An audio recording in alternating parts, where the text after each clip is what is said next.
who chose the Civil War. The deed had been done. But what actually had happened? According to some Northerners, nothing at all. The United States was a sovereign nation, not a mere confederation of individual states. Thus, the Republic was indivisible, secession impossible. They had not seceded, they're just being asses. Others in the North regarded secession as a constitutional crime so grave that only force of arms would put it right. In other words, these people have to be put in jail. They can't be allowed to take land from us.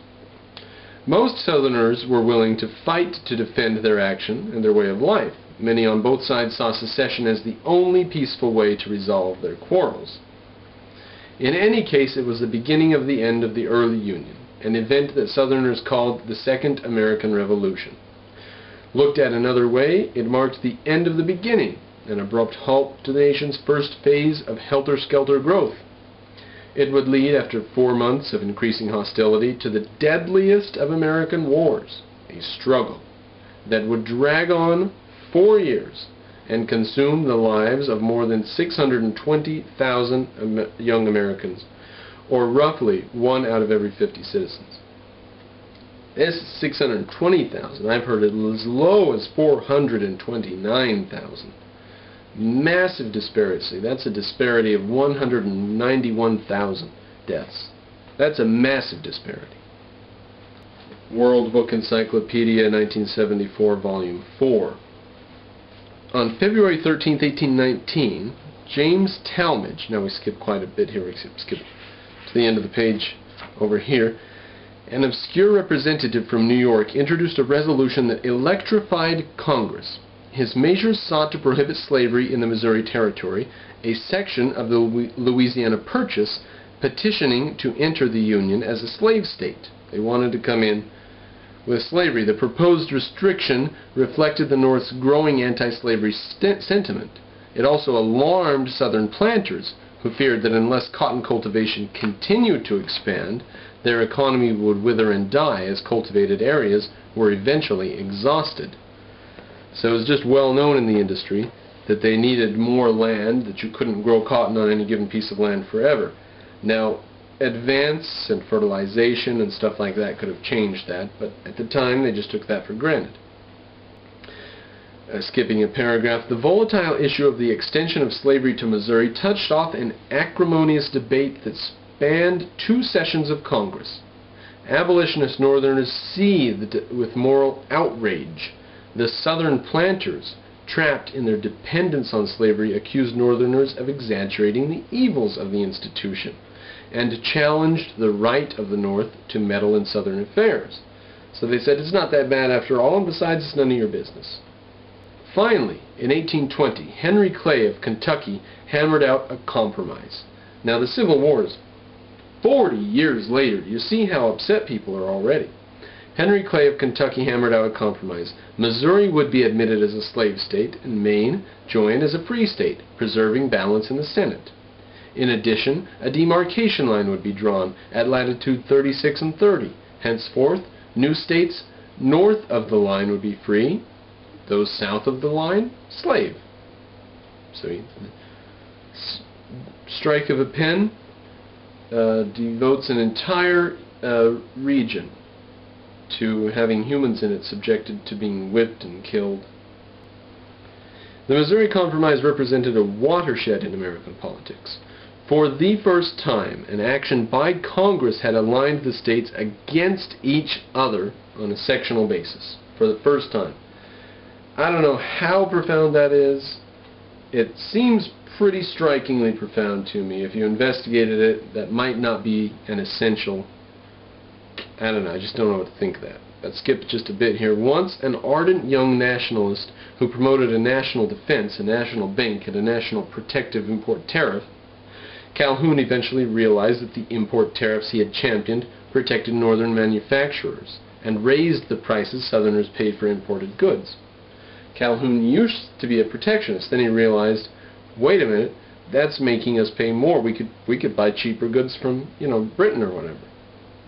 In 1827, while serving as vice president under John Quincy Adams, Calhoun made his first break with nationalism.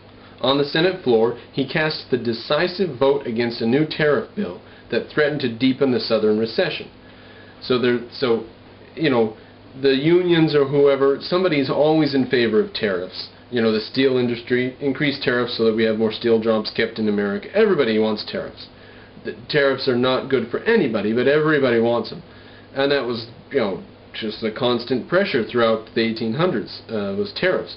They never got as high as they got in the 1900s, except on a few occasions that were catastrophic, but compared to the 1900s situation, the 1800s, as I said before, was a free trade zone. But here this tariff bill threatens to deepen the recession of the South, and he actually goes on the side of free trade against all of his desires, because he doesn't want reliance with the North. So he goes against the interests of the North and whoever's trying for this bill and so forth.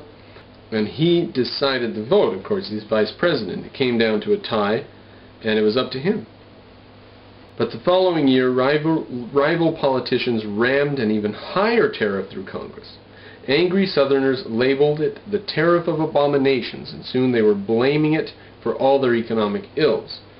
So they were like, we want to import cheaper stuff from abroad, and the North was like, we want a national market for our own goods. We don't want other people to have to, we don't want to send our jobs abroad. You want to buy nails, you got to buy them from us.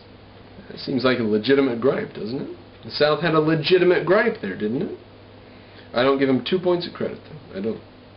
We ought to be able to import nails from Britain if we want. We have the right to import nails. And then they turn around and whip their slave. Go back and get that cotton. Yeah, I just have no sympathy. It's laughable it's laughable to defend their right to secede. It's stupid and asinine. I haven't found anything credible in the claim. Now, note that Southerners could still get stuff from abroad. It just costs more. That's all. Skipping down a few paragraphs. In January 1850, Clay proposed that California should enter the Union as a free state, but Congress, he said, should refrain from intervening on the slavery question in other new territories carved from the Mexican secession. Clay also offered resolutions on other seemingly minor issues, including one recommending that Congress enact stiff laws to assist in the capture of runaway slaves. We've already visited that just a bit. Clay defended his compromise plan in a series of speeches in the Senate. In his rich voice, the old Kentuckian urged Southerners not to complain if California rejected slavery, and he demanded of Northerners, quote, "What do you want, you who reside in the free states? Have you not your desire in California? And in all human probability you will have it in New Mexico also." He ended by begging Southern extremists, quote, "to pause at the edge of the precipice before the fearful and disastrous leap is taken into the yawning abyss below." Calhoun saw it. He said, don't declare independence. You can't win. You are too dependent on the economy of the North. You have nothing. You are nothing. It won't happen. It won't work. Don't do it. It is catastrophe waiting to happen. That's Clay's statement here. Clay's plea for moderation was countered by John Calhoun. Calhoun called on the North to grant slaveholders equal rights in the Western territories, quiet the abolitionist agitation, and guarantee the return of fugitive slaves. Barring those concessions, quote, Calhoun proposed that North and South separate and each section govern itself in peace. Calhoun's challenge was met by the magisterial Daniel Webster. So Webster gives a speech, and here's a bit of it. "I speak today for the preservation of the Union," end quote. Webster implored Northern radicals to soften their position. The Wilmot Proviso, that taunt or reproach to the South, was unnecessary because conditions in the West were unsuitable for slavery. Now, I believe we visited the Wilmot Proviso, in case the video has been scrambled and the section ends up in head of this one. The Wilmot Proviso was the proviso that said any territory we gain during the Mexican War, any territory we take during war, will not be admitted as slave territory. Will be non-slave territory. Right. Continuing the quote, continue the quote from the book, and we are quoting, I remind you, Daniel Webster. I would not take